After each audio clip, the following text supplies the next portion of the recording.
விஜய் தொடங்கின தமிழக வெற்றி கழகம் பற்றி அதிமுகவுடைய முக்கிய தலைவர்களோ இல்ல தொண்டர்களோ எதிர்கருத்து தெரிவிக்கிறது கிடையாது. அதுக்கான காரணம் என்னன்னா, அதிமுகவுடன் கூட்டணி வைக்கலாம் அப்படிங்கறதால மேலிடத்து உத்தரவு போடப்பட்டிருந்தது.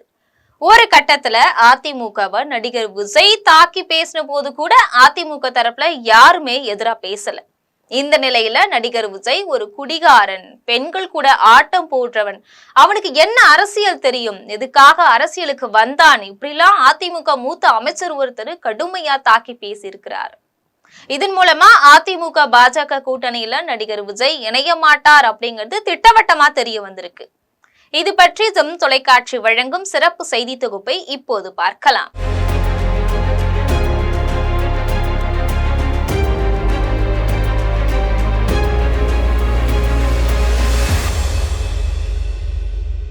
கிருஷ்ணகிரி கிழக்கு மாவட்ட அதிமுக சார்பில் அங்க இருக்கிற ரவுண்டானா பகுதியில மறைந்த முன்னாள் முதலமைச்சர் எம்ஜிஆர் 109வது பிறந்தநாள் விழா பொதுக்கூட்டம் நடந்தது. கிருஷ்ணகிரி மாவட்ட செயலாளர் மற்றும் சட்டமன்ற உறுப்பினருமான அசோக்குமார் தலைமையில இந்த கூட்டம் நடந்துச்சு. கூட்டத்துல அதிமுக துணை பொதுச் செயலாளரும் முன்னாள் அமைச்சருமான KP முனுசாமி கலந்துட்டு சிறப்புரையாற்றினார். அப்ப அவர் பேசும்போது எம்ஜிஆர் குறித்தும் விஜய் குறித்தும் ரொம்ப நேரம் பேசினாரு. மக்கள் திலகம் எம்ஜிஆரை பொறுத்த வரைக்கும் மக்களுக்கு நல்ல அறிவுரை வழங்கக்கூடிய கதாபாத்திரத்துல தான் நடிச்சாரு. குடிச்சிட்டு கும்மாளம் போடும் கதாபாத்திரத்துல அவர் நடிச்சதே கிடையாது.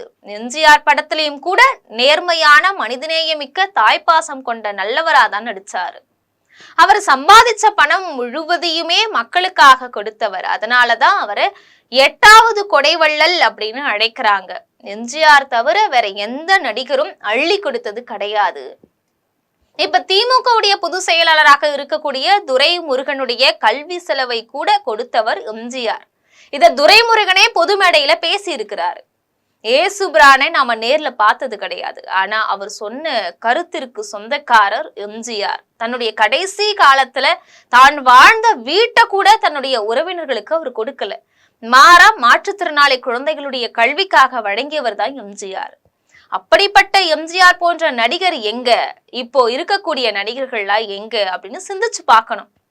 இப்ப இருக்கக்கூடிய நடிகர்கள் சாராயத்தை குடிச்சிட்டு பாடல் போட்டு பெண்களுடன் நடனம் ஆடுறாங்க. 100 பேரை அடிக்கிற மாதிரி ஷோ காட்டுறாங்க. இவங்கெல்லாம் அரசியலுக்கு வந்து என்ன செய்ய போகிறாங்க?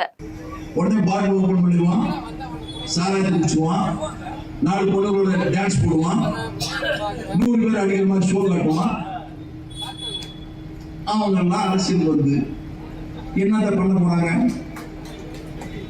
மக்களை நேசிக்கக்கூடிய தலைவன் வர வேண்டும். அவர் எந்த தொழிலுக்கான முக்கியம் இல்லை.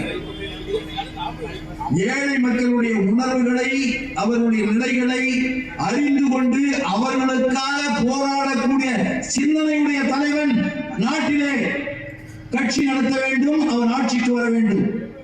அந்த சிந்தனையுடைய தலைவனாக புரட்சி தலைவர் எம்ஜிஆர் அவர்கள் அனைத்து இந்திய அண்ணா திராவிட முன்னேற்ற கழகத்தை உருவாக்கி அவரோடு மட்டும் நின்று விடாமல் ஒவ்வொரு தொண்டனையும் அதே போல தாய் உள்ளத்தோடு செயல்பட வேண்டும் என்பதற்காக உருவாக்கி மறைந்த தலைவனுடைய பிறந்த நாளிலே நாம் ஒரு சபதம் ஏற்போம். ஒருவர் என்ன தொழில் செய்கிறார் அப்படிங்கிறது முக்கியம் கிடையாது. மக்களை நேசிக்க கூடியவராய் இருக்கணும். ஏழை மக்களுடைய உணர்வுகளையும் அவங்களுடைய நிலைகளையும் தெரிஞ்சுக்கிட்டு அவங்களுக்காக போராடக்கூடிய சிந்தனை இருக்கிற தலைவன் கட்சி நடத்தணும். அவன் தான் நாட்டுல ஆட்சிக்கு வரணும். அப்படிப்பட்ட சிந்தனையுடைய தலைவர் எம்ஜிஆர். அதிமுகவை உருவாக்குனது மட்டும் இல்லாம கட்சியில் இருக்கிற ஒவ்வொரு தொண்டனையும் அதே தாயுள்ளம் கொண்ட சிந்தனையோடு உருவாக்கி இருக்கிறாரு அப்படின்னு KP முனுசாமி பேசினாரு. அவரை தொடர்ந்து பேசின நிறைய பேரு விஜய தாக்கி பேசினாங்க அப்படிங்கிறது முக்கியமான ஒரு விஷயம். இதை தொடர்ந்து தமிழ்நாடு முழுவதும் அதிமுக தரப்பினர் நடிகர் விஜய்க்கு எதிராக தாக்கி பேசுவார்கள் அப்படின்னு தெரிய வந்திருக்கு. இது போன்ற அரசியல் பின்னணி செய்திகளை தெரிந்து கொள்ள ஜெம் தொலைக்காட்சியுடன் எப்பொழுதும் தொடர்பில் இருங்கள். நன்றி, வணக்கம்.